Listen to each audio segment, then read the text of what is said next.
Hi, in this tutorial I will show you how to create a basic structure of user interface. Now our project has only one mask. There is still free space for more text and more fields, but sooner or later we have to create new masks. So in this exercise we will see how to create a new mask specific for operating parameter. That's the point. So we will leave in the original mask the status of input and output, and in the new mask set points and other parameters. After that we will use the key ESC and key PRG to enter in the corresponding masks. So first of all, let's create the new mask. So open the mask editor, click Toolbox, Masks, and place a normal mask. You can drop it anywhere in the worksheet except over an existing object. I used to place just beside them. So here is the new mask, empty, and this is the original mask. Now I can move text and the fields. So I can use the selection area like this, as well as the multiple selection using the control. So control click, control click, control click, and so on.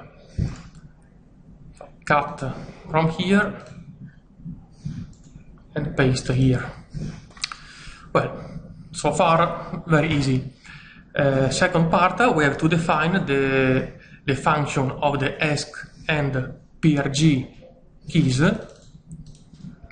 ESC PRG, to enter in the two masks. To do this, we have to use something new, that is the KeyFunctionEditor. Okay, the name is self-explaining. Here we use a textual language. In the KeyFunctionEditor, we use a language that uses the syntax of the C language. If you know C language, it is better, so it will be easier for you to use it. Else, don't worry, because in the quick reference, that is the code document that is on the screen, as well as in the manual, there is the description of all the statements and all the syntax. In the KeyFunctionEditor, there isn't a full implementation of the C language. There are only few statements.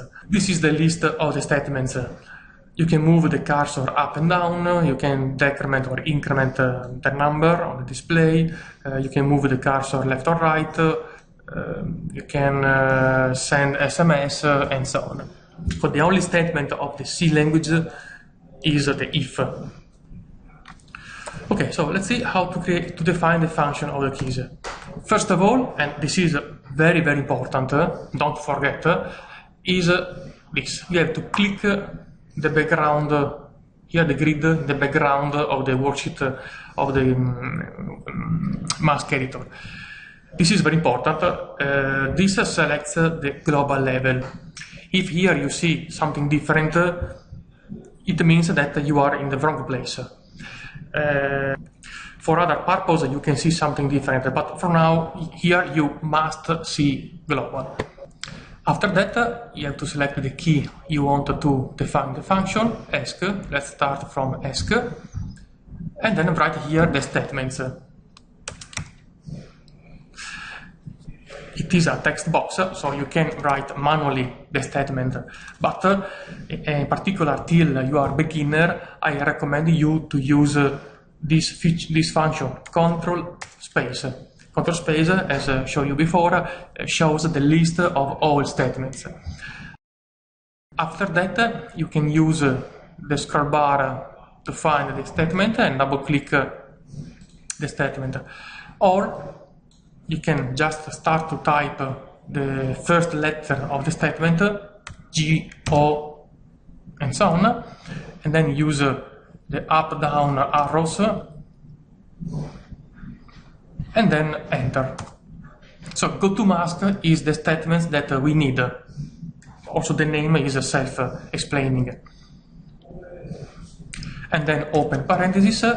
Inside the parentheses, we have to write, as you can see, the name of the mask. That is this one, mask 1 or mask 2. So this is the key ask.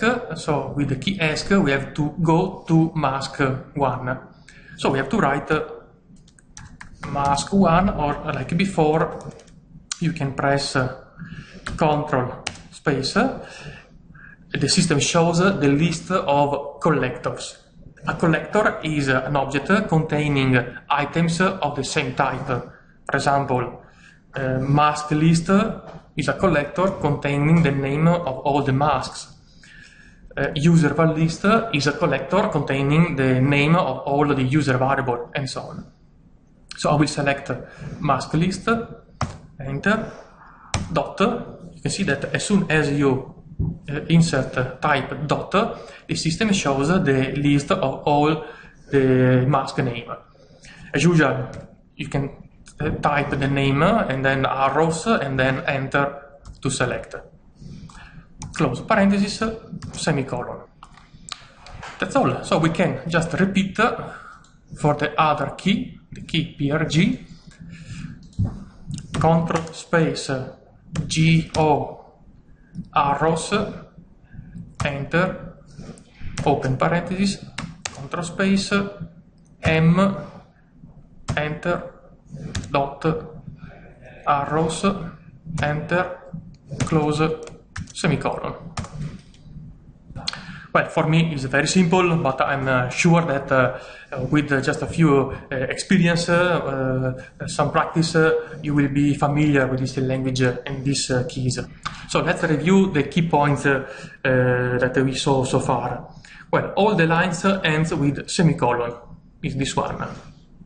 All the lines except the if that we will see later, but this is important.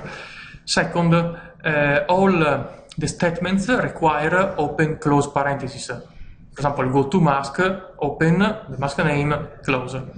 And even if the statement doesn't have parameter like the beep, you have to write open close.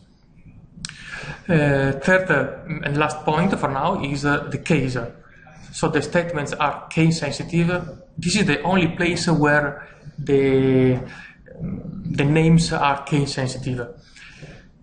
So the first letter must be capital and all other letters in small case. So this is correct, while this and this are not correct. Well, before to simulate, I want to make a little modification regarding the name of the mask. So the name of the mask, the default name of the masks are mask 1, mask 2, and so on. But I don't like the default name. I want to change them. So to change the mask name, you don't have to double click, but click the mask, show the properties. The last property is object name. That is the name of the mask. So change it to, for example, I will use main mask. Here is the new name. Second one, set point, parameters, or whatever else. So I like this name, set point. Let's have a look at what happened to the two statements that we just placed. So click the background to show the global level, and here is. You can probably remember that here just before there was mask 2. As soon as I rename the mask, the system automatically renamed the name of the mask here. And the same in the ask. Here there was a mask 1, now there is a main mask. Well, this is a very important feature, a very important concept. It is used also in other contexts. So the rule is if you change the name of an object where it is created, where it is defined, all the references are automatically updated. In this case, the object is here. So if you change this name, all the references like this are automatically updated. Another typical example regards the variable. for example, the variable list is where there is the definition of the variable. So if you change the name here, all the reference will change. Let's try. Double click, set point X, for example, finish. So where are the reference? For sure there is a reference in this field. Here there was a set point, now set point X. Another example is in the strategy. Here there was a set point, now there is set point X. So when change the object, all the references change accordingly. Okay, now change back to set point, and here is the new name. Well, now we can simulate. Start simulation. Okay, I cut the compile part. Start simulation. Here is the new main mask. So PRG enter in the other mask, ESC in the main mask. Okay, that's all for this exercise. Thank you for watching this tutorial.